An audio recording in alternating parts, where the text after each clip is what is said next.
On a stormy night at a children's hospital, a powerful father stood in despair as he watched his only son lie barely breathing in the emergency room. Even the top doctors were helpless, unable to find the cause. Forced to watch the boy grow weaker by the hour. When everything seemed hopeless, an elderly black cleaning woman stepped in and pointed out a gap in their diagnosis. But instead of listening, the department head belittled her, insulted her, and threw her out. None of them knew they had just driven away the only person who could save the child. Before we go back, let us know where you're watching from. And subscribe, because tomorrow I've got something extra special for you. Rain hammered against the wide glass windows of St. Gabriel Medical Center. The pediatric ICU glowed under the sterile hum of fluorescent lights. Cold blue, merciless. Luca Valenti, 8 years old, lay motionless on the hospital bed. His skin was flushed, his breathing shallow, heart racing at 180 beats per minute. A small red rash shimmered and disappeared on his neck, like it was teasing life and death. 12 doctors crowded around his chart. The air reeked of caffeine, latex, and fear. Dr. Charles Benton, mid-40s, tall, crisp, every inch of him polished to Harvard perfection, stood at the head of the group. The Rolex on his wrist caught the light each time he gestured at the monitor. Vitals unstable, he muttered, flipping through test results. Cultures negative, inflammatory markers inconclusive. A young resident tried to speak, voice trembling. Could this be infectious myocarditis? Benton didn't look up. Or maybe an alien flu doctor, please. Let's think before we guess. The others went quiet. No one wanted to challenge him. Outside the glass, Marco Valenti stood frozen, one hand pressed to the window. His tailored suit hung loose, now tie half undone, eyes bloodshot. The man who owned half the city looked small against the sterile white light. He barked into his phone. "Get me Dr. Winters in Boston, now. I don't care what time it is." Pause. His voice rose. "I said, wake him up, tell him it's Marco Valenti. I'll pay whatever he asks." He ended the call, then dialed another. "Put me through to Director Reynolds. No, tell him it's urgent, my son is in ICU. Yes, tonight." His hand trembled as he spoke. "Do something, damn it." Behind the glass, Luca's chest rose and fell too fast. The monitor beeped red again, a warning, a countdown. Marco's voice cracked. "Jesus Christ, what's happening in there?" A nurse opened the ICU door slightly. "He's still fighting, Mr. Valenti. The doctors are doing everything they can." Everything. Marco stepped forward. "You've been saying that for 12 hours. Her lips pressed together, helpless. She didn't reply. Marco turned back to the glass, breath fogging the pain. "Luca, buddy," he whispered, voice trembling. "You hear me. You stay with me, okay? You don't leave me, not you." Inside, Benton gestured briskly. "Let's increase fluids, run another panel, and call for cardio consult." His tone was clipped, efficient, mechanical. A resident hesitated. "Sir, his heart rate's still at 180. I said increase fluids. We stabilize before we speculate." The nurse complied. Machines beeped louder. Luca's fingers twitched once weakly. Marco caught it through the glass and pressed his palm harder against the window. "That's it, son. That's it. I'm right here." The clock above the ICU door read 3:12 a.m. The second hand ticked forward, steady, cruel. Marco's phone buzzed again, another call, another promise that went nowhere. He hung up mid-sentence and slammed the phone against the wall. His voice was hoarse now. "What's the point of all this? The money, the power, the meetings, the deals, none of it means a damn thing if I can't save my kid." His knees nearly buckled, but he caught himself on the wall. He pressed both hands against the glass and whispered, barely audible, "Luca, don't you dare leave me. Please, please." The only reply was the steady, merciless beeping of the monitor inside, and the tick, tick, tick of the clock counting down a father's faith 1 second at a time. Althea Morgan pushed her cleaning cart slowly down the fluorescent-lit hallway. At 66, her back was slightly hunched, her silver hair tied in a small bun, glasses slipping down the bridge of her nose. She moved with the quiet familiarity of someone who had walked these halls for years, invisible to everyone except the floors she cleaned. As she approached the conference room, the door was half open. Voices leaked out, sharp, frustrated, impatient. Dr. Benton's voice cut through the noise. "None of these labs make sense. Someone bring me updated vitals." A resident rushed toward the ICU printer, nearly colliding with Althea. "Move, please. This area is for professionals." Althea stepped aside silently, but her eyes drifted to the sheet he carried. Temperature chart, rash progression, heart rate spikes. Her heart dropped. Oh, Lord. No, Not again, she whispered. She froze, staring at the sheet. Fever spikes every 6 hours. Rash disappears and returns. Tachycardia. Conjunctival irritation noted at 1:40 a.m. It was all there. A pattern she knew by heart. A pattern she had once taught interns to look for. A pattern that had saved lives. Kawasaki. Incomplete presentation. Dear God, why weren't they seeing it? She swallowed hard, then pushed her cart closer to the doorway. Inside, 12 doctors clustered around a table littered with printouts. Bent and paced like a frustrated king denied answers. Could this be Tox Syndrome, Miss C, something exotic? Their voices layered on top of each other, but none of them said the word she knew. Althea cleared her throat gently. Excuse me. Sirs, ma'ams. The fever pattern she didn't even finish. The room erupted in laughter. A resident snorted. No way. The janitor wants to give a differential. Another whispered loudly. Maybe she binged Grey's Anatomy. Benton didn't laugh. He stepped forward with icy disdain. His Rolex caught the ceiling light as he pointed at her. Who let her linger here? Remove her. Now. 2 security officers approached instantly. Come on, Miss Morgan, the first guard said softly, embarrassed for her. You know the rules. A resident added, this is a restricted medical consult. Stick to mops, please. The words stung like hot needles. As they guided her out, Althea's eyes flicked to the glass wall of the ICU. She saw Luca's small, chest-heaving skin, pale lips cracked. His tiny hand twitched the same way another boy's hand had twitched in her memory decades ago. A boy she had saved. A boy with the same symptoms. Her throat tightened. The guards let go of her once she was in the hallway. She stood still, one hand gripping the metal edge of her cleaning cart. Her knuckles turned white. Her mind whispered, they're wrong. They're blind. That child is slipping away, and I can see exactly what's killing him. A rush of old ghosts surged back the hospital in Baltimore, her white coat, her students the babies she had pulled back from the brink, and the day everything was taken from her. She blinked hard. Not now. A child needed her. Her cleaning cart rattled as she steadied herself. Her heartbeat thudded painfully in her ears. Tears welled, but she didn't let them fall. No, she murmured under her breath, I'm not walking away. Not from this. Not from him. She turned toward the ICU hall the same direction Marco was standing in, helpless and cracking apart. A decision settled in her bones. If the doctors wouldn't hear her, the father would. The hallway outside the pediatric ICU was painfully quiet, the kind of quiet that pressed against the ears until every breath sounded too loud. Althea Morgan stood there with her cleaning cart in front of her fingers, curled so tightly around the handle that her knuckles lost their color. Her chest rose in short, shaky breaths. The humiliation from minutes earlier still burned under her skin. Her cheeks were warm, and her throat felt thick, as if her body refused to swallow the shame forced down her by a room full of doctors who did not see her as anything but a woman with a mop. She closed her eyes for a moment. Do not break Althea, not now. That boy is dying in there. Do not walk away. When she opened her eyes again, Marco Valenti was still inside the ICU, his body hunched over his son.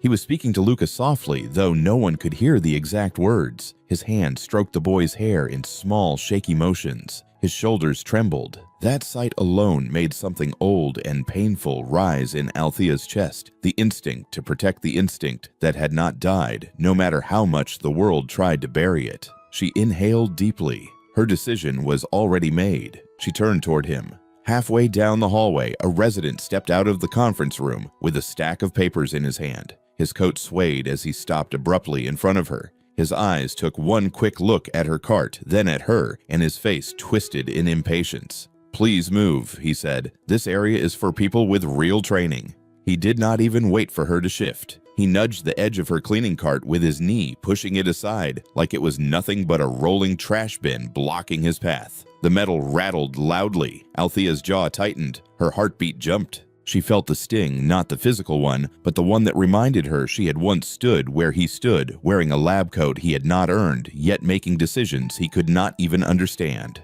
She had once been the person others moved out of the way for. Now she was the person being pushed. She steadied the cart, gently refusing to let it tip. I apologize, she murmured, though the words tasted bitter. The resident scoffed. Just do not get in the way again. He stepped past her without another glance. Something inside her snapped into place, not anger, but resolve. The quiet, firm kind that came from knowing you had truth on your side, even if no one believed you yet. She reached into the side pocket of her cleaning apron. Her fingers brushed the familiar leather case. She pulled it out slowly, almost ceremonially. A faded brown pouch, edges worn, zipper slightly loose. She placed it on top of the cleaning cart and unzipped it. Inside lay the stethoscope. It was old. The tubing had lost some of its shine, and the metal felt cool under her fingertips. But she had polished the chest piece just the night before. She always polished it, not for the world, for herself. A reminder of the life she once lived. Beside the stethoscope was a thick stack of papers folded neatly. Old case notes, printouts faded from time. Margins filled with handwriting, her handwriting dense tight filled with arrows and circles. Words underlined twice, sometimes 3 times. She gently lifted the first page. The top line read in bold marker, atypical Kawasaki patterns easy to miss. Do not overlook. Her throat tightened again. She gathered the file under her arm, lifted the stethoscope carefully, and stepped forward. She approached the doorway of the conference room again. The doctors were still inside, voices layered on top of each other, throwing around words like myocarditis, sepsis, autoimmune, and rare infection, but none of them sounded sure. Their voices were sharp from stress, not clarity. Dr. Benton stood tall at the head of the group, flipping through papers with exaggerated frustration. Althea stepped into view. One of the younger residents noticed her first. His eyebrows shot up in disbelief. Seriously again, he muttered. Benton turned, and the moment he saw her, his expression hardened into a cold wall. "What now?" he asked. "Did someone forget to escort you back to maintenance?" Althea didn't flinch this time. "I need to speak with Mr. Valenti." Benton let out a sharp laugh, quick and cruel. "And say what? Teach him something you learned from late-night medical dramas." A couple of doctors chuckled. Althea didn't smile. She didn't back down. She touched the stethoscope in her hand. "No. I learned from children I treated. Children who lived because I did not ignore what was right in front of me." Her voice was soft but firm enough to make the room pause for half a breath. Benton raised an eyebrow. "You expect us to believe you treated anyone, you clean floors." Althea looked him in the eye, neither aggressive nor scared. "I clean floors now. That is true. But what is also true is that I have seen a case exactly like this. Fever that comes and goes in cycles. Rash that fades too quickly. Eyes irritated without discharge. One-sided neck swelling. A heart rate stuck dangerously high." She held up her file. "I saw this once in Baltimore. I saved that boy because his doctors dismissed what did not fit a textbook. And I see the same mistake happening here." Silence fell. No one spoke for several seconds. Even the steady beeping from the ICU monitor felt louder, like the machines themselves were listening. Someone shifted uncomfortably. "Please," she said quietly, "just look at the pattern." Benton narrowed his eyes. "You are overstepping." She didn't flinch. "I am trying to save a child." For the first time, Benton's facade cracked just slightly, not with humility, but with irritation. "We have real physicians working on this. We do not need a custodian claiming she is an expert." Althea's jaw tensed. She pressed the edge of the file lightly against her chest, as if grounding herself. "I am not claiming anything. I am telling you something you are refusing to see." More silence. A long, slow breath left her lungs. She turned away. The insult lingered in the air, but something else lingered too, an aftertaste of doubt, the kind that stuck in the throat. As she stepped into the hallway, a breeze from the air vent blew across the pages in her file. A few sheets slipped free and landed on the floor. One page floated farther than the others. Marco, stepping out of the ICU room to catch his breath, stopped when he saw a paper slide to his feet. He bent to pick it up.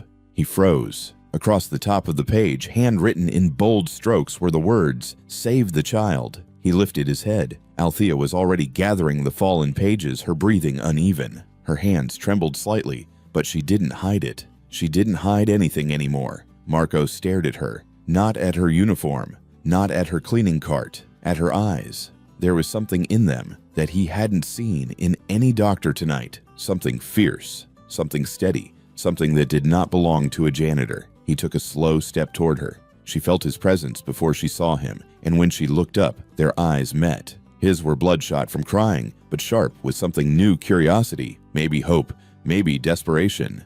He held out the page to her.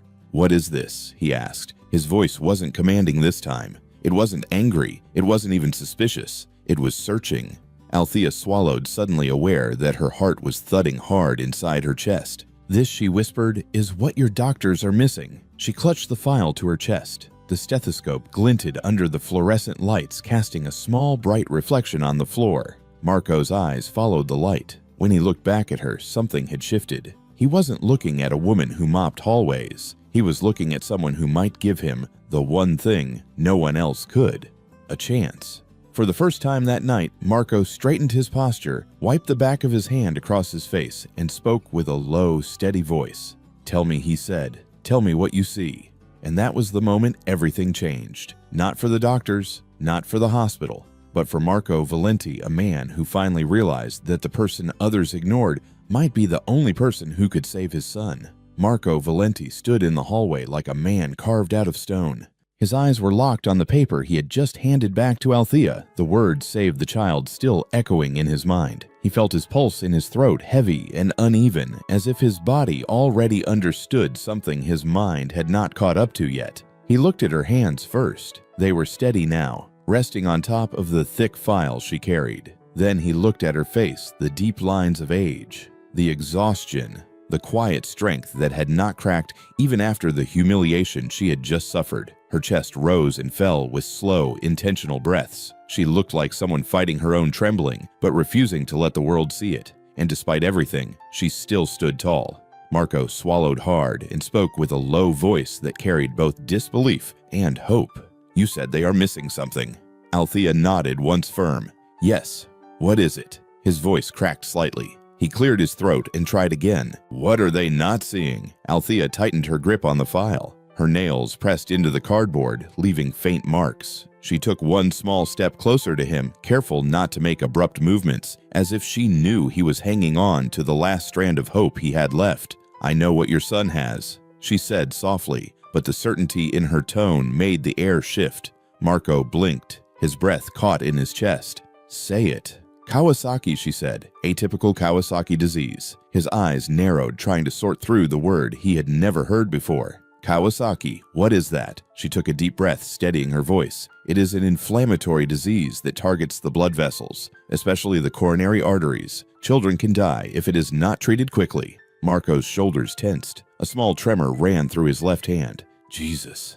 He rubbed his forehead. "How do you know?" "What makes you so sure?" Althea lifted the file so he could see the first page. Her handwriting covered the margins like a map of urgency. She spoke clearly, each word clipped and precise. "Because your son has every sign of it. The fever that goes up and down in waves. The rash that appears and disappears. The red eyes without discharge. The swollen lymph node on one side of his neck. And the tongue. I saw it through the glass earlier. Bright red with enlarged papillae. We call it a strawberry tongue." Marco stared at her. His breathing became uneven again. "Those symptoms, are you certain they mean what you think they mean?" She nodded slowly. "I am." Marco glanced back at the ICU. Luca's small body lay under the fluorescent glow chest, rising weakly skin pale, except for patches of fading red on his neck. His little hand twitched again just once, but enough to pull a gasp from Marco's throat. "Good God," he whispered. Althea watched him with sympathy, but there was no softness in her certainty.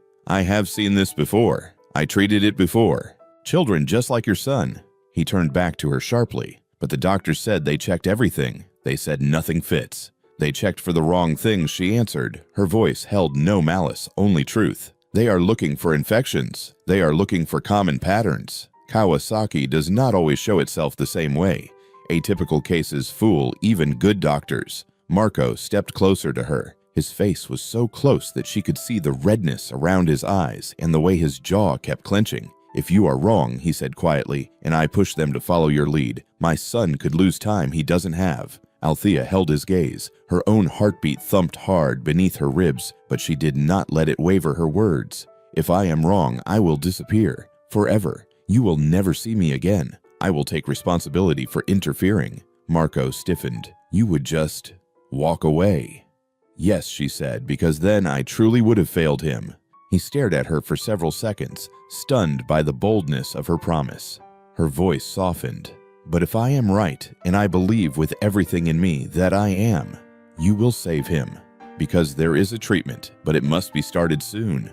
Something shifted in Marco's face, a small crack in his fear, letting in a tiny thread of light. "What treatment?" he asked. Althea opened her file and pointed to a page. Intravenous immunoglobulin, 2 grams per kilogram of body weight, aspirin in high doses, and an echocardiogram to check the coronary arteries immediately. Marco stared at the words, his lips parting slightly. He ran a hand through his hair, tugging at it, as if trying to steady himself. Jesus, you sound more certain than the entire team in that room. She nodded once. Because I have seen this pattern, and because I know that look in your son's eyes. Children with Kawasaki look like they are fading under the fever. He is fading Mr. Valenti. His chest tightened painfully. He took a step back, then forward again, as if his body did not know where to land. He looked at her file, at her stethoscope, at her trembling hands, and finally back to her eyes. Her eyes did not tremble. They held the weight of experience loss and a stubborn, unbreakable will. "Why should I trust you?" he asked. Her answer was immediate. "Because your son is out of time, and because no one else has an answer." His breath hitched again. Silence hung between them, heavy and charged. The hallway felt too quiet, too still. The only sound was the distant beep of Luca's monitor, steady but fragile. Marco looked down at his hands. They trembled. Then he lifted his head again. What he saw in Althea's eyes was not desperation, nor ego, nor fear. It was truth. He inhaled sharply, and the breath came out shaky. "You have 5 minutes," he said. Althea blinked, stunned. 5 minutes to tell them everything you just told me." He pointed toward the conference room. "You give them your diagnosis, your plan, your evidence, and I will make sure they listen." Althea felt her throat tighten. Relief washed through her. Not loud, not dramatic, just a quiet release of tension. She had held too long.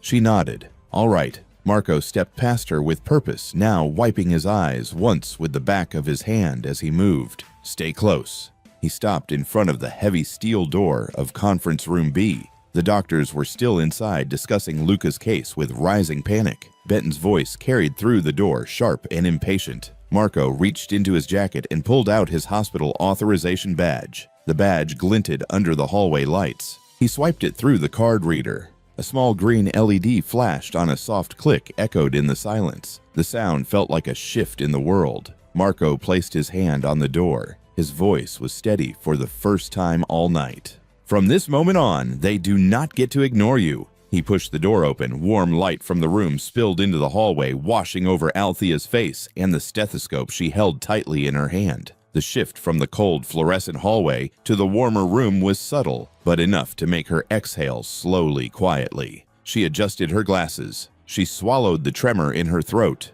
She gripped the file of handwritten notes, the file she had guarded for decades. Then she stepped forward. Marco held the door for her, his expression firm, expectant, ready for a fight. She entered the room like a soldier stepping onto a battlefield, her posture straight, her breathing controlled, the stethoscope glinting in her grasp, like a piece of her old identity breaking through the surface. Behind her, the door closed with a heavy thud. For the first time in a very long time, the world was going to listen to her. And somewhere behind the glass of the ICU, a small boy named Luca had 5 more minutes of hope.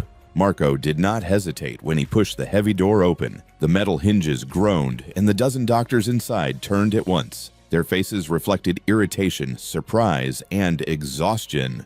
Clipboards froze midair. Pens stopped moving. Dr. Charles Benton stood at the head of the table with his arms locked against his chest, and his expression tightened the instant he saw Marco stride in with Althea behind him. Marco's voice cut through the room. It was deep, raw, and furious. "This meeting is over. All of you will listen to her." A ripple of shock moved across the room. Chairs shifted. A bottle of hand sanitizer clattered. A young resident blinked rapidly, as if he misheard. Benton stepped forward, jaw clenched. "Excuse me. Are you out of your mind?" He pointed at Althea with a stiff, trembling hand. "She is a custodian, a janitor. You expect us to take medical advice from her." Marco took one step closer, lowering his tone but sharpening every word. "I expect you to shut up and listen. That is what I expect." A heavy silence fell. No one moved. The fluorescent lights hummed softly overhead. Althea stood just inside the doorway, her hands gripping the folder of notes tightly against her chest. Her pulse pounded in her ears, but her posture remained steady. She had waited years for a moment like this. She inhaled calmly and stepped forward, moving beside Marco. Benton scoffed. "This is ridiculous. The hospital has protocols. We cannot entertain." Marco cut him off. "My son is dying while all of you argue with each other. She has something to say, and you will hear her." Dr. Priya Shah, the head of pediatric cardiology, sat near the middle of the long table. She watched quietly, her eyes narrowed not in anger, but in analysis. She studied Althea's stance, her expression, the way she held the file. Priya did not interrupt. Benton threw his hands up. "Fine, let's entertain this disaster. Go ahead then." He leaned back, folding his arms tightly. "Tell us what we, the attending physicians, have somehow missed." Althea stepped closer to the long conference table. The projector screen behind them still displayed Luca's lab's fever patterns, blood counts, imaging results. The words, "possible myocarditis," were scribbled in yellow highlight. She spoke in a low, calm tone. "You are treating symptoms one at a time. Fever here, rash there, heart rate over there. But none of you are looking at the full picture." A few residents shifted in their seats. One of them whispered, "She's bold." Benton rolled his eyes. "All right then, enlighten us. What is the full picture?" He tilted his head mockingly. "And before you speak, do tell us where you studied medicine. Was it late-night television, online quizzes?" Marco's hands curled into fists. Althea did not react. Her voice stayed level. "You are missing the diagnosis because you expect it to look perfect. Kawasaki disease rarely looks perfect. Atypical cases are harder to catch." The room stiffened. Several doctors exchanged uncertain glances. Benton stepped forward, his voice sharp. "Kawasaki impossible. He does not meet the full criteria." Althea nodded once, not the textbook ones, but the critical ones. "Yes, he does." She raised a page from her file and placed it on the table. "Here, look." Dr. Priya Shah leaned in slightly. Althea continued. "Fluctuating fever that spikes and drops repeatedly. Transient rash. Conjunctival redness without discharge. Unilateral cervical lymph node swelling. Strawberry tongue. Persistent tachycardia." A resident frowned, but the labs were inconclusive. "That is exactly why it is atypical," Althea replied softly. Benton let out a sharp laugh. "You can list symptoms all day. It means nothing if you do not understand the core danger." He smirked and leaned forward, his voice dripping with condescension. "Why do you not tell us the primary life-threatening complication of Kawasaki just for fun?" Marco exhaled slowly, bracing himself. Althea looked Benton directly in the eye. "Coronary artery aneurysm." The room froze. She added her tone, unwavering. "Left untreated, 1/4 of children will die." A pen fell from someone's hand. A Mont Blanc pen. It rolled across the polished table and stopped against Benton's wrist. The silence was instant and absolute. Benton's face drained of color. His Adam's apple bobbed as he swallowed. Dr. Priya Shah leaned forward, speaking for the first time. Her voice was controlled, but the seriousness in it cut through the room. "What did you say?" Althea turned to her gently. 25% mortality without intervention. If he has coronary artery involvement already, time is running out. Priya stared at Luca's vitals on the screen again, her heart thudding. Her mind replayed the elevated heart rate, the inconsistent fever, the unusual rash patterns. Althea opened her folder and placed more documents on the table, old case notes, medical guidelines, handwritten patterns circled in red ink. "Your window is closing. You need an echo now. You may already see dilation." Benton recovered enough to straighten up. "This is outrageous. We are not performing a major diagnostic procedure based on the opinion of Priya." Cut him off with a sharp tone rarely heard from her. "Stop talking." Benton froze, stunned. Priya rose from her chair. "She is not wrong." She pointed to the screen. "Look at the fever pattern. Look at the heart rate. Look at the node swelling. We should have performed an echo 6 hours ago." A resident whispered, "Oh my God." Priya turned to Althea. "What treatment would you recommend if the echo shows involvement IVIG? 2 grams per kilogram. High-dose aspirin. Immediately." Her voice was steady, authoritative. "And prepare for possible steroid rescue if he doesn't respond." Priya nodded slowly. "Yes, those are correct." Benton, unable to regain control, slammed his hands on the table. "This is insane. You are taking treatment recommendations from a janitor." Marco stepped forward, his voice cutting like a blade. "You are taking them from the only person in this room who has given me a straight answer all night." Benton stuttered. "Mr. Valenti, you cannot, I can." Marco's face was red with rage. "My son's life does not belong to your ego." He stepped closer until he and Benton were inches apart. "You have had half a day to save him. You have nothing. She has something. I am listening to her." Benton took a shaky breath, but his confidence had slipped. Marco turned to Priya. His voice lowered into something raw and pleading. "Do the echo." Priya held his gaze. "I agree. It needs to be done." Marco nodded firmly, turning back to the others. I am taking responsibility. Do what she says. The room erupted into motion. Chairs slid back. Residents scrambled. Priya grabbed her tablet. Nurses hurried toward the door. Althea remained still for a moment, her heart thumping inside her chest, her knees weak with the weight of what had just happened. She felt Marco's hand gently land on her shoulder, steady, grateful, full of hope she had not expected from him.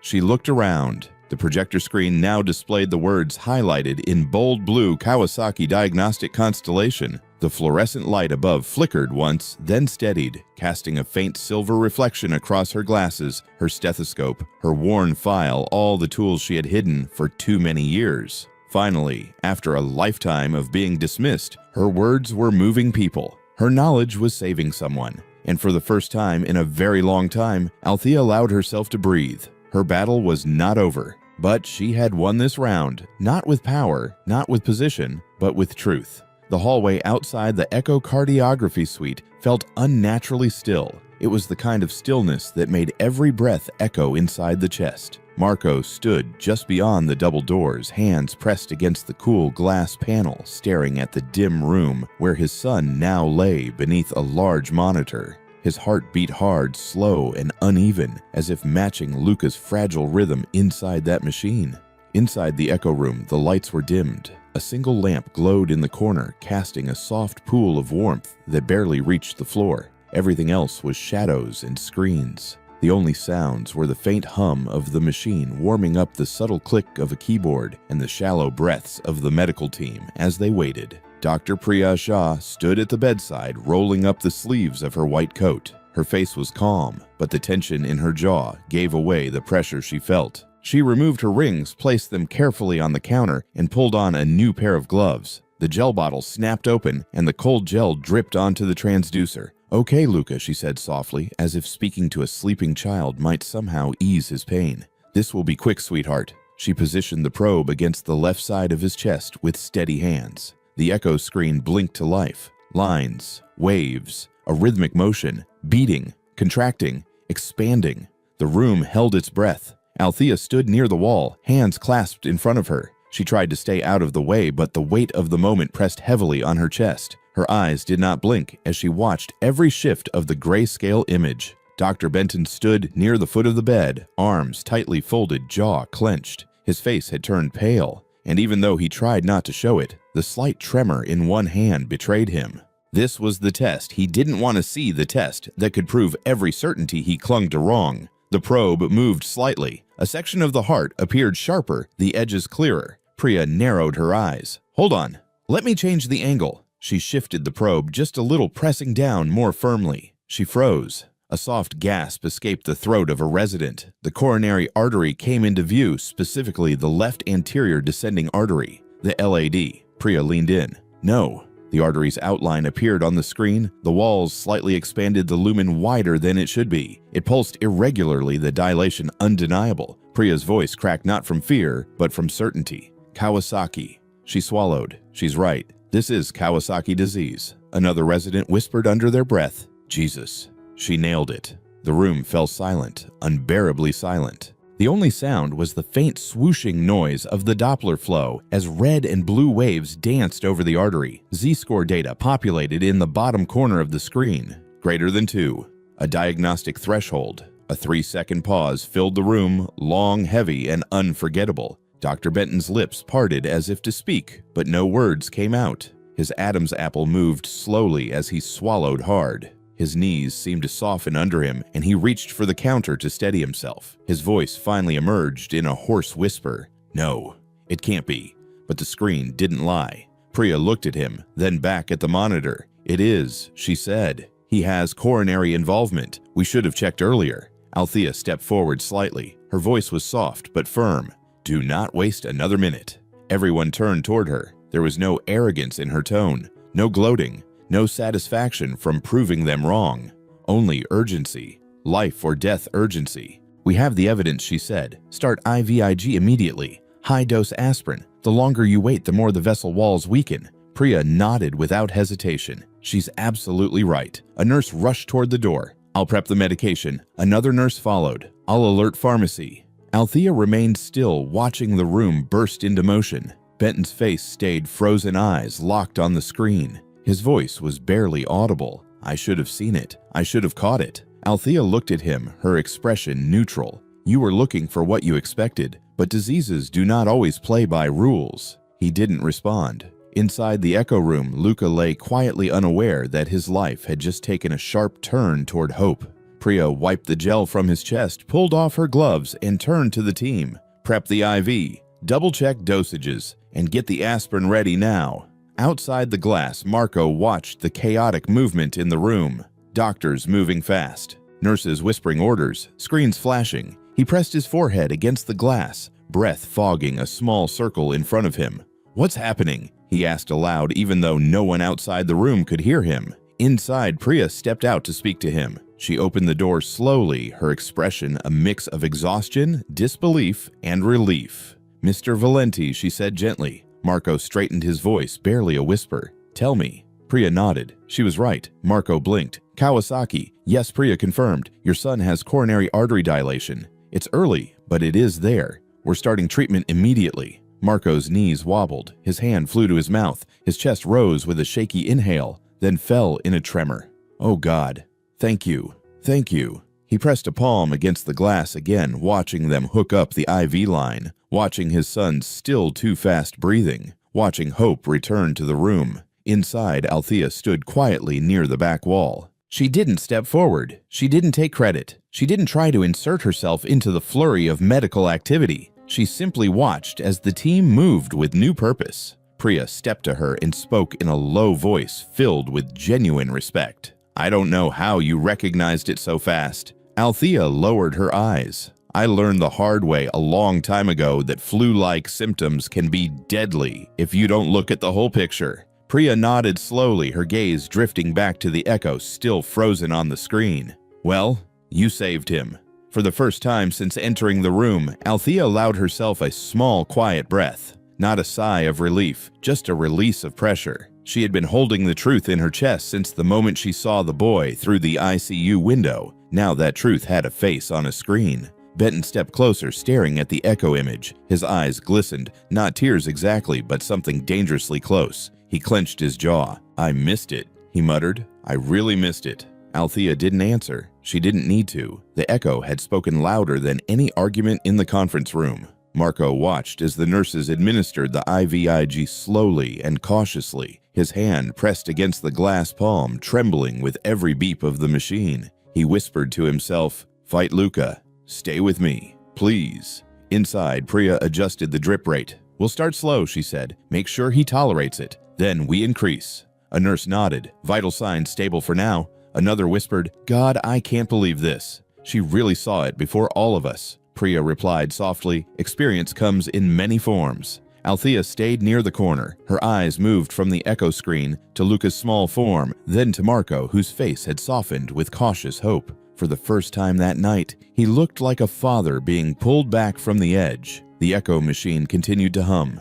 The image on the screen remained frozen, a slightly widened coronary artery pulsing with the stubborn resilience of a child fighting for his life. No metaphor, no embellishment, just truth. Althea finally exhaled, steady, controlled grounding herself. She touched the stethoscope around her neck, brushing her thumb along the cool metal, letting its weight remind her who she really was.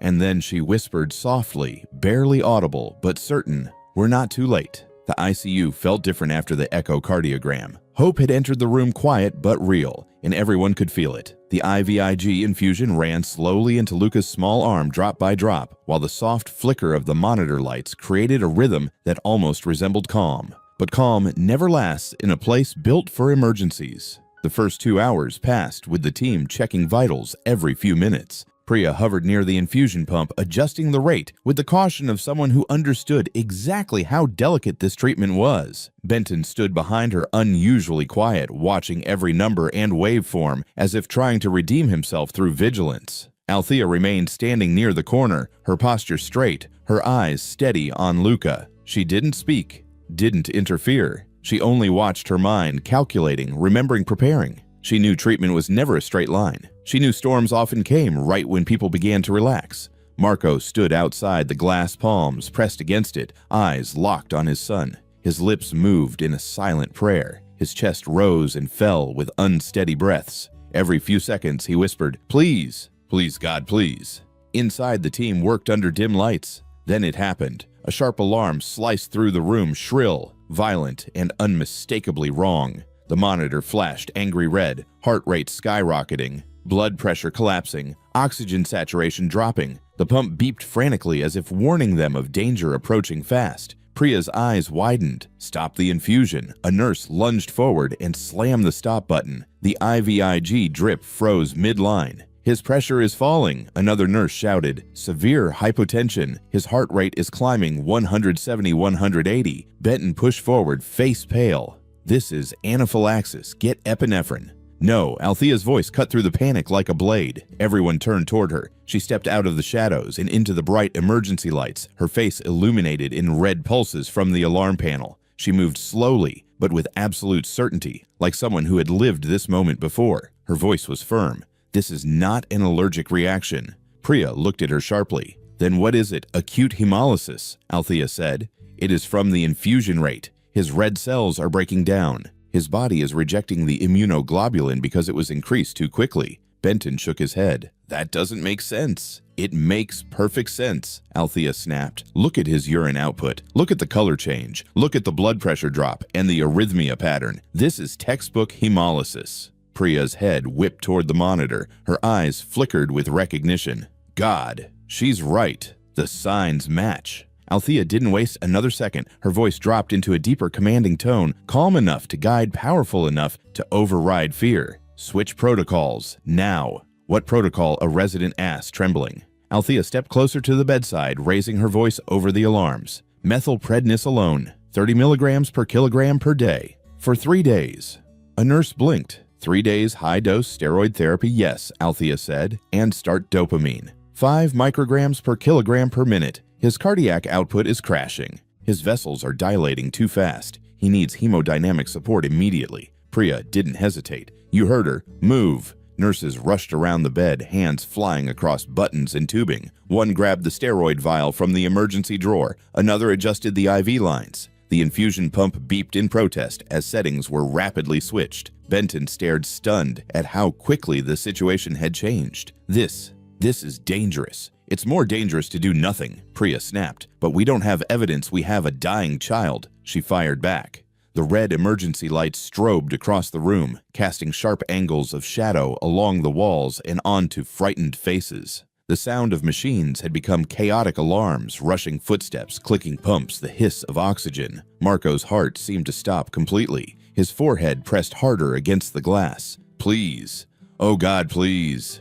His voice cracked, trembling as he squeezed the rosary in his fist. His hands shook so violently the beads slipped between his fingers. Inside the room, a nurse called out, "Steroids ready, dopamine primed." Priya turned to Althea. "Confirm the dose one more time." Althea nodded steadily. 30 milligrams per kilogram per day. Continue for 3 days. He will stabilize if we support him long enough. Priya didn't question her again. "Administer it," she ordered. A syringe connected to Luca's IV line. The pump beeped steadily as the dose entered his system. Another nurse started the dopamine drip, the electronic pump making sharp clicking sounds as it calibrated the rate. Click, click, click. The sound was maddeningly slow, like time dragging its feet when every second mattered. Luca's monitor still blared warnings, heart rate soaring, blood pressure, unstable oxygen dipping. Priya leaned over the bed. "Come on, Luca, stay with us. Stay with us, baby." The boy's small chest rose with shallow breaths, each one weaker than the last. Benton's voice cracked. "He's not responding." Althea turned to him, her eyes burning with the fire she had kept buried for decades. "Give it a minute." There was silence. Only alarms. Only chaos.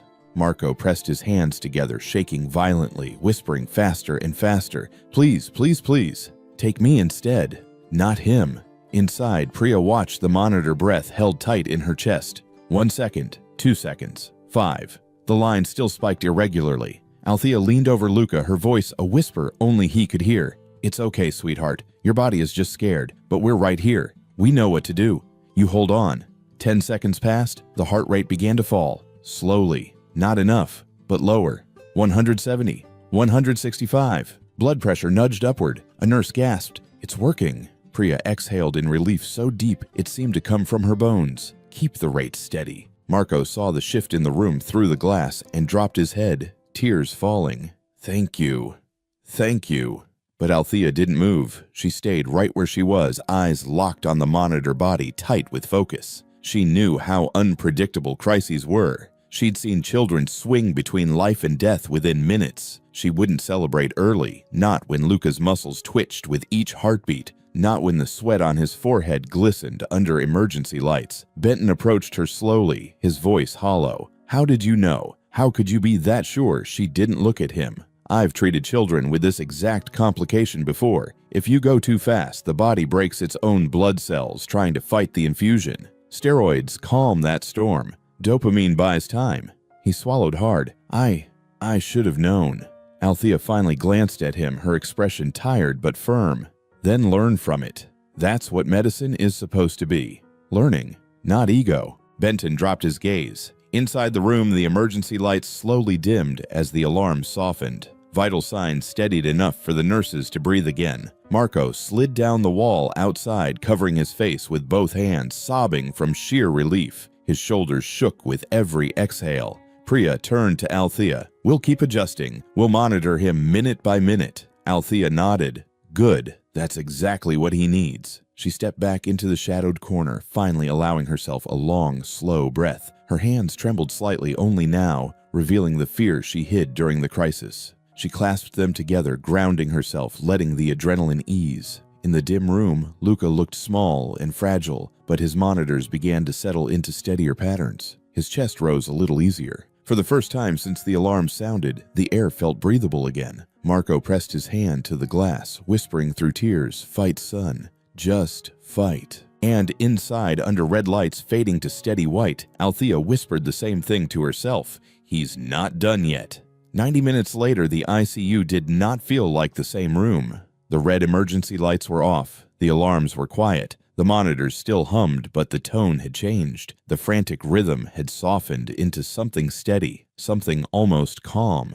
Luca lay on the bed, smaller than ever, under the white blanket, but his chest rose in slow, even breaths now. The angry red flush on his skin had faded. A thin sheen of sweat still covered his forehead, but his face no longer looked twisted with pain. The storm inside his body was finally easing. On the monitor above him, his heart rate hovered at 95 beats a minute. Not perfect, but human.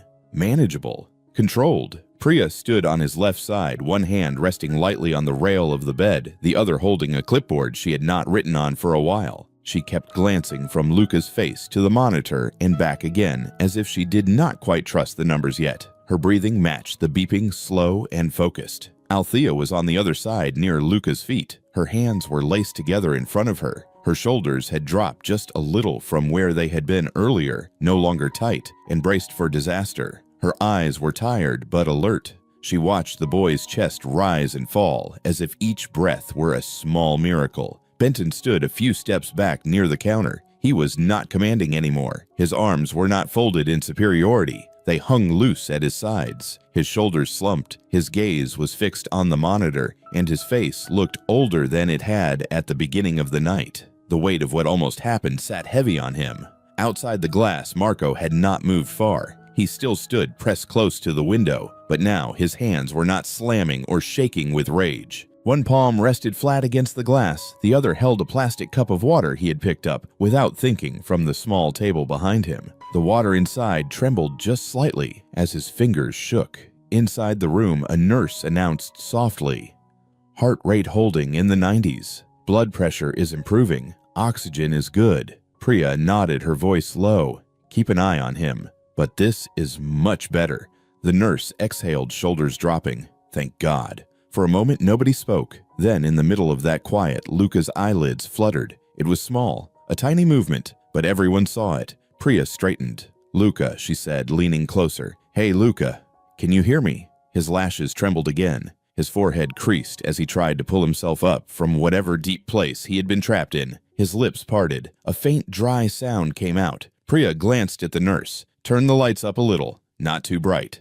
The overhead lights shifted from cold white to a softer, warmer tone. The harsh shadows in the room gentled. For the first time that night, the ICU felt less like a battlefield and more like a place of recovery. Luca's head turned slightly toward the sound of Priya's voice. His throat worked as he swallowed. Then, in a small, cracked whisper that made every adult in the room freeze, he said, "Mom, water."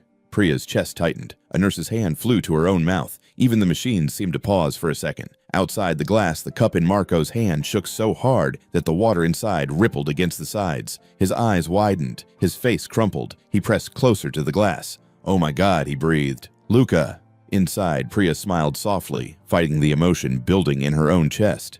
"Hey, buddy," she murmured. "You're awake. That's good. That's really, really good." She turned to the nurse. "Let's get a damp swab for his lips. Small sips only for now." The nurse nodded quickly and moved to follow the order. Marco could not hold back anymore. He turned toward the door, voice shaking. "Can I go in? Please, can I go in?" Priya raised her head and looked at him through the glass. She gave the smallest nod, and the nurse opened the ICU door for him.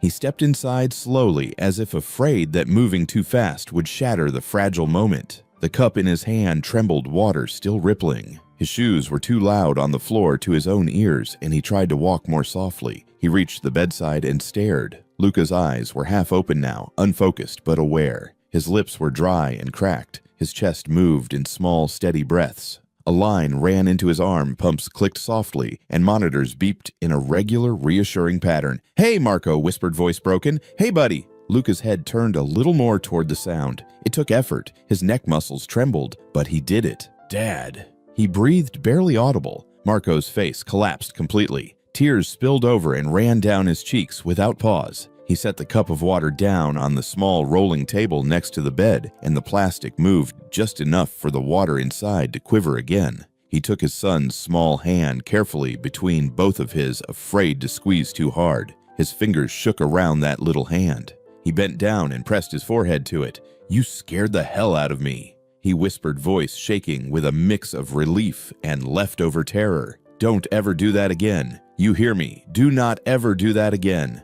His shoulders shook as he cried, but this time it was not the cry of a man watching his world fall apart. It was the cry of a man who had just been given something back that he thought he had already lost. In the background, a nurse placed a pre-moistened swab into Priya's gloved hand. Priya gently touched it to Luca's lips. "Here," she said softly, "a little moisture. You asked for water, remember? We have to be careful, but we heard you." Luca's tongue moved weakly. He sighed, the sound small but full. Priya blinked hard. The corners of her eyes burned. A single tear broke free and slid down under her goggles. She sniffed once quickly and lifted her arm to wipe her cheek with the back of her gloved wrist. Althea saw it. The sight tugged at something inside her chest. Priya looked across the bed at her. Their eyes met. "We saved him," Priya said quietly, her voice thick. She reached out with her free hand and gently took Althea's hand in hers, squeezing it firmly. "We actually saved him." Althea felt the warmth of that grip through years of being unseen and unheard. Her throat tightened, and for a moment she could not answer. She only nodded. Then she said softly, "We did what we were supposed to do." Behind them, Benton cleared his throat. They both turned. He stood a few steps away, shoulders rounded, staring at Luca. His eyes were shiny, and his lips pressed together in a thin line. His usual arrogance was gone. He looked like a man who had been hit by something heavy and was still trying to process the impact. He took a slow step forward. "Mr. Valenti," he said quietly. Marco looked up, eyes red and wet. He did not say anything back, but his stare was cold and direct. Benton swallowed. His gaze shifted to Althea. He started, but his voice failed him. He tried again. "I was wrong." The room went silent again. He looked straight at Althea now. His face showed real shame, not the annoyed kind, but the kind that came from understanding just how close he had come to causing permanent harm. "I dismissed you," he said slowly. "I talked down to you. I let my pride blind me. And because of that, I almost missed what was killing him." His voice shook on the last word. "I am sorry." He bowed his head low. Not just a small nod, but a clear, deep gesture of apology and respect. For a long second, nobody moved. Then Althea nodded once. "Crying over it will not help him," she said quietly. There was no cruelty in her tone, only a plain, solid truth. "But learning from it will help the next child." Benton nodded, still looking at the floor. Althea's eyes softened just a little. She let the pause sit, letting everyone feel it. Then she added, "We are here to save lives. That is the only reason any of us should be here." Her words hung in the air, simple and heavy. Marco looked at her over the bed, his expression full of something new, respect, gratitude, and a deep, quiet awe. Priya squeezed her hand again as if to say, "She is right." Outside the ICU, the hallway lights glowed a warmer shade as the night went on. Inside the room, the glass of water on the table sat still, now no longer trembling. Luca's heart kept beating at its new steady pace, and for the first time since this nightmare began, everyone in that room finally allowed themselves to believe they had turned the curve. And for tonight, life had won. 3 days later, the pediatric wing felt like a different world entirely. The tension that had once gripped the ICU had dissolved into something warm, bright, and unmistakably hopeful. Sunlight streamed through the wide hallway windows, spilling across the floors in soft golden streaks. Nurses walked with lighter steps. Residents laughed again. Even the monitors seemed to beep at a more cheerful pace. Luca Valenti was running. Not walking, not sitting, not recovering. Running. His small sneakers squeaked against the polished floor as he darted from one end of the hallway to the other, giggling so loudly that nurses poked their heads out of rooms just to smile at the sound. His cheeks were rosy again. His hair bounced when he turned. His laughter echoed off the walls, full bright alive. Marco jogged behind him, breathless but laughing. "Slow down, buddy. You just scared 10 years off my life. Don't make it 20. Luca spun around, arms wide. "I feel good, Dad. I feel really good." Marco caught him and lifted him high into the air, spinning once. His eyes glistened as he set Luca back down gently. He glanced toward the staff lounge where Althea stood, watching with a soft smile. He mouthed thank you. She nodded, eyes warm behind her glasses. Moments later, the morning grand rounds began. Doctors, residents, nurses, and students filled the auditorium rows of white coats and scrubs, creating a sea of anticipation. The overhead lights dimmed slightly as Dr. Priya Shah stepped up to the podium. She cleared her throat, adjusted her glasses, and clicked to the first slide on the projector. A title appeared, "Atypical Kawasaki Disease, a case saved by timely recognition." There was a ripple of whispers. Priya continued, "This case nearly ended in tragedy. 12 specialists missed the pattern.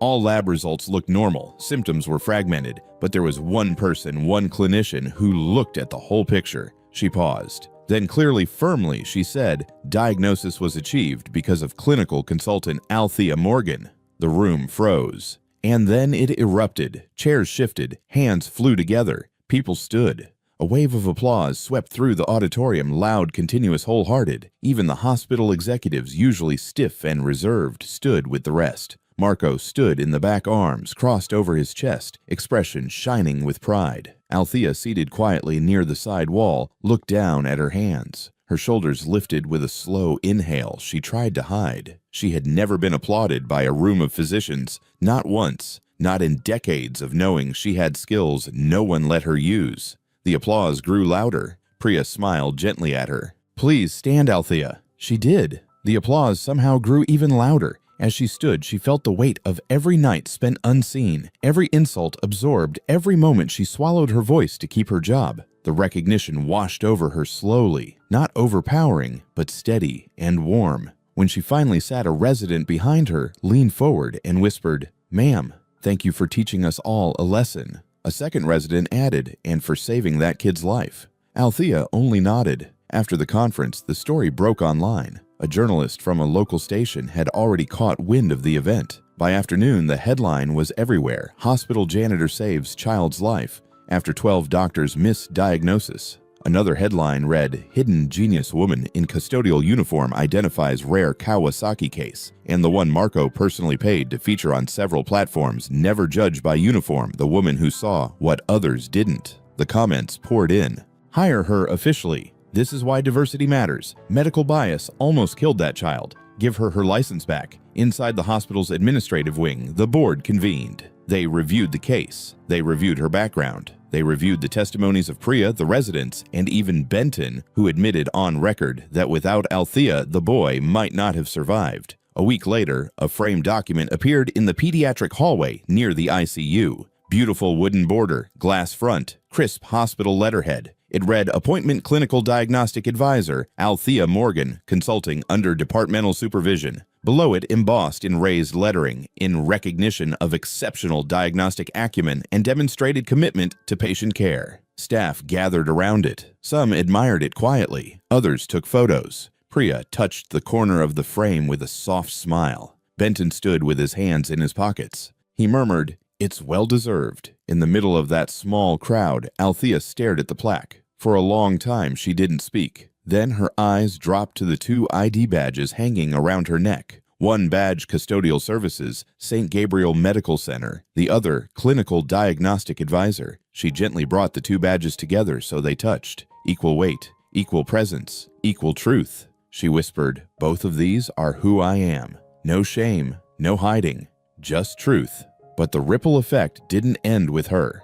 That same afternoon, the hospital released an internal email titled New Initiative, Identifying Hidden Clinical Talent and Addressing Bias in Staffing. It included a detailed new process, a confidential review system for employees with prior medical training, a committee to prevent racial and credential bias training programs on recognizing hidden experts within the workforce. Attached was a flyer for a new CME seminar, Atypical Kawasaki Never Miss the Oscillating Pattern. It included a small note at the bottom, case contribution by Althea Morgan. But the biggest shock came from Marco himself. Standing in the lobby with Luca holding his hand, Marco announced to the press, "I am establishing the Open Doors Fund, a $5 million initiative dedicated to helping minority physicians return to clinical practice. This fund covers exam fees, legal reviews, retraining, and mentorship. No qualified professional should be silenced because of bias." Luca tugged his sleeve. "Dad, does that mean more people like Miss Althea get to be doctors again?"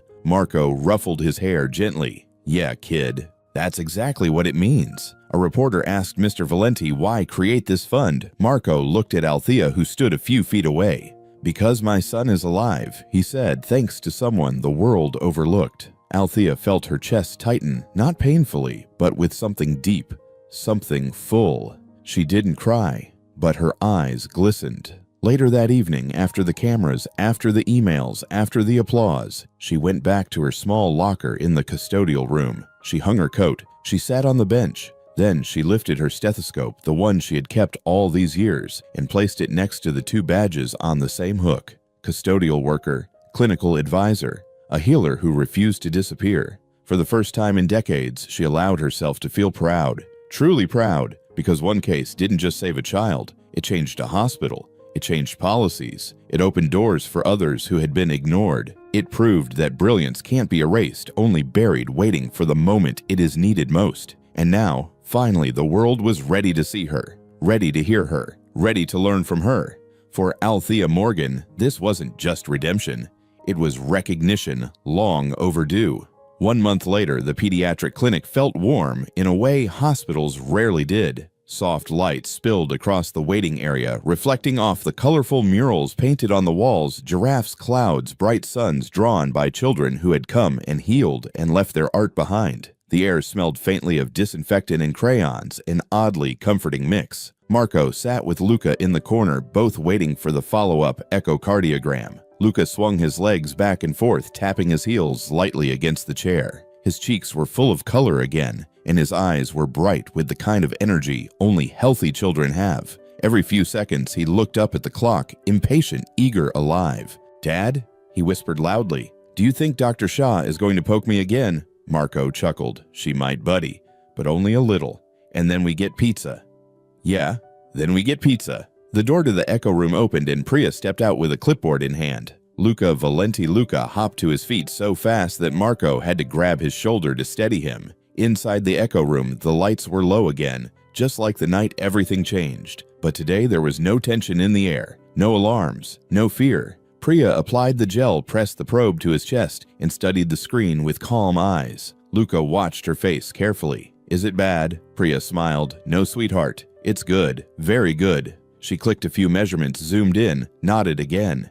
"Everything looks normal." She turned toward Marco. "Z-score is normal. No dilation left. He's completely recovered." Marco breathed out one long, grateful breath. It came out shaky, full of weight he'd been holding on to since the night the alarm screamed. "Thank you," he said softly. "Thank you again." Priya squeezed his arm once before wiping off the gel. "Take him home.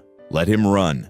Let him play. His heart is perfect. When they stepped outside the echo room, Luca's eyes lit up at the sight he'd been waiting for. Althea stood in the hallway holding a small envelope. Her custodial uniform was neatly pressed, her clinical advisor badge glinting in the overhead lights. Both badges hung from the same clip on her shirt side by side. Miss Althea Luca shouted, sprinting toward her. She bent down carefully as he wrapped his arms around her waist. She let out a soft laugh, surprised by the force of his hug. "Well now," she said, patting his back gently, "you look a whole lot better than the last time I saw you." He stepped back and reached into his backpack, pulling out a folded piece of thick paper. "I made you something. At school." Althea blinked. "For me?" "Yeah, open it." She unfolded the page slowly. It was a crayon drawing, shaky lines, bright colors, every inch filled with effort. It showed a woman with silver hair and glasses holding a stethoscope to a big red heart. Above the heart, in uneven handwriting, were the words, "Miss Althea, the heart healer." Her lips parted just slightly. The drawing trembled in her hands. Her chest tightened with a warmth she hadn't felt in years, something delicate, unexpected, and overwhelming all at once. Marco stepped closer. "He worked on that for days," he said quietly. "He said he wanted to draw the person who saved his life." Althea swallowed hard. "It's beautiful, Luca. I love it." Luca grinned proudly. "Do you want to put it up in your office?" She laughed softly. "Sweetheart, I don't have an office." Marco smiled. "You will. Sooner than you think." There was a small pause, warm and comfortable. Then Marco stepped closer, voice dropping into something sincere, something heavy with emotion. "I owe you a life, Althea. A whole life. I don't know how to repay that." Althea shook her head gently. "You don't owe me anything." "Come on," he whispered. "I owe you everything." "No." She looked him straight in the eyes, her voice soft but firm. "If you want to repay me, then keep opening doors for people who never had a chance. For the ones who were overlooked. For the ones nobody listened to." Marco absorbed her words slowly. They hit him with the same quiet force they always carried. "You have my word," he said. Luca tugged her sleeve again. "Miss Althea, I drew the heart big because you fixed mine." Her throat tightened. She rested a gentle hand on the top of his head. "You fixed a lot more than you know."